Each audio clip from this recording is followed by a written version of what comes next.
சாதிகளை மறுப்போம், தமிழர்களாய் வாழ்வோம். தமிழர் நீதி கட்சி ஏர் உழவர் சங்கம் முன்னெடுக்கும் மே 1 தொழிலாளர் தினம் கோரிக்கை விளக்க பொதுக்கூட்டம்.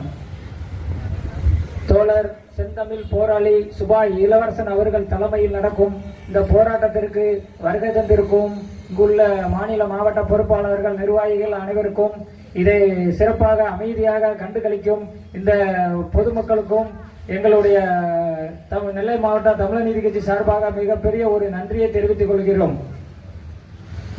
மே தின சிறப்பு பகிர்வு. மே தினம் 1 தொழிலாளர் தினம் எதுக்காக கடைபிடிக்கிறது என்றுனா, தொழிலாளர்கள் உரிமைகளை பாதுகாக்கவும் அவர்களது பங்களிப்பை கொண்டாடும் விதமாக உலகம் முழுவதும் விடுமுறை நாளாக கொண்டாடி வருகிறோம். அதற்குத்தான் இன்று மே 1 உழைப்பாளர் தினம் என்று அரசு விடுமுறையாக நம்ம கொண்டாடி வருகிறோம். அதை தான் இன்னைக்கு இந்த ஊர்ல சிறப்பாக தலைமை நடத்தி தலைவரும் மாநில மகளிர் அணி கவியரசி சுபா கவியரசி அவர்களும் ஒருங்கிணைப்புல இன்னைக்கு சிறப்பாக நடைபெற்றிருக்க இந்த கூட்டம் பார்க்கறதுக்கே ஒரு சிறப்பா இருக்கு. கொடியெல்லாம் ஓடி அங்க சிலைக்கெல்லாம் மாலை போட்டு முன்னோரு தலைவர்கள்லாம் வழிவணங்கி அதனால இன்னைக்கு சிறப்பாக கடைபிடிக்கிறோம். இந்த விடுமுறை நாளை கொண்டாடுகிறோம். உழைப்பாளர் இந்நாட்டில் பொருளாதாரம் இல்லை, உழைப்பாளர் இல்லை இந்நாட்டில் பொருளாதாரம் இல்லை.